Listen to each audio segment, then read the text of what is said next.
Video ನೋಡ್ಕೊಂಡ್ ಬಂದ್ರಲ್ಲ, ಈ ಇನ್ಸಿಡೆಂಟ್ ಆಕ್ಚುಲಿ ನಡೀತಾ ಇರೋದು ಡೆಲ್ಲಿಯಲ್ಲಿ. ಏನಪ್ಪ ವಿಷಯ ಅಂತ ಅಂದ್ರೆ, ಇಂಡಿಯಾದ ಟಾಪ್ ಮೋಸ್ಟ್ ಎಕ್ಸಾಮ್ ಆಗಿರುವಂತ ನೀಟ್ ಎಕ್ಸಾಮ್ದು ಕ್ವಶನ್ ಪೇಪರ್ ಲೀಕ್ ಆಗಿದೆ. ಅದರಲ್ಲಿ ಚೆನ್ನಾಗಿ ಪರ್ಫಾರ್ಮ್ ಮಾಡಿದಂತ 21 ಸ್ಟೂಡೆಂಟ್ಸ್ ಸೂಸೈಡ್ ಮಾಡ್ಕೊಂಡಿದ್ದಾರೆ.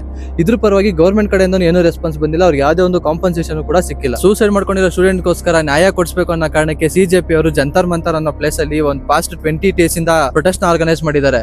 ಅಲ್ಲಿ ಯಾರೊಬ್ಬ ಪೊಲಿಟಿಷಿಯನ್ ಆಗ್ಲಿ, ಯಾರೊಬ್ಬ ಗವರ್ನಮೆಂಟ್ ಆಫೀಸರ್ ಆಗ್ಲಿ, ಯಾರು ಹೋಗೋರ್ನ ಕನ್ಸಲ್ಟ್ ಮಾಡಿಲ್ಲ, ಏನ್ ಇಶ್ಯೂ ಅಂತಾನು ಕೇಳಿಲ್ಲ. ಗವರ್ಮೆಂಟ್ ಕಡೆಯಿಂದ ಏನೂ ರೆಸ್ಪಾನ್ಸ್ ಬಂದಿಲ್ಲ ಅಂದ್ಬಿಟ್ಟು ಪ್ರೊಟೆಸ್ಟ್ ನ ಸೀದಾ ಪಾರ್ಲಿಮೆಂಟ್ ಮುಂದೆ ಮಾಡಕ್ಕೆ ಅಂತ ಹೋಗಿದ್ದಾರೆ.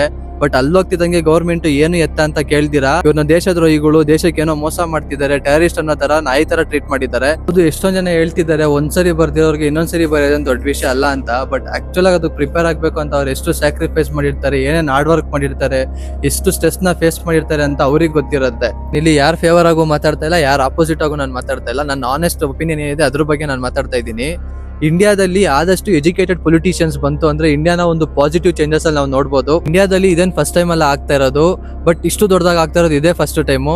ಓಕೆ, ಇದನ್ನ ನಾವು ಸ್ಟೆಪ್ಪಿಂಗ್ ಸ್ಟೋನ್ ಅಂತ ಕನ್ಸಿಡರ್ ಮಾಡೋಣ. ನೆಕ್ಸ್ಟ್ ಟೈಮ್ ಇಂದ ಇದೇ ತರ ಯಾವುದೇ ತರ ಕಾನ್ಸಿಕ್ವೆನ್ಸಸ್ ಬಂತು ಅಂದ್ರೆ ಯೂತ್ಸ್ ಎಲ್ಲ ಒಗ್ಗಟ್ಟಾಗಿ ಆದಷ್ಟು ಈ ತರ ಕಾನ್ಸಿಕ್ವೆನ್ಸಸ್ ನ ಅವಾಯ್ಡ್ ಮಾಡೋಣ ಅನ್ನೋದೇ ನನ್ನ ಒಪಿನಿಯನ್. ಸೂಸೈಡ್ ಮಾಡ್ಕೊಂಡಿರೋಂಥ ಅಷ್ಟು ಸ್ಟೂಡೆಂಟ್ಸಿಗೂ ನ್ಯಾಯ ಸಿಗಬೇಕು. We never hate our country, instead we always hate our system and politicians.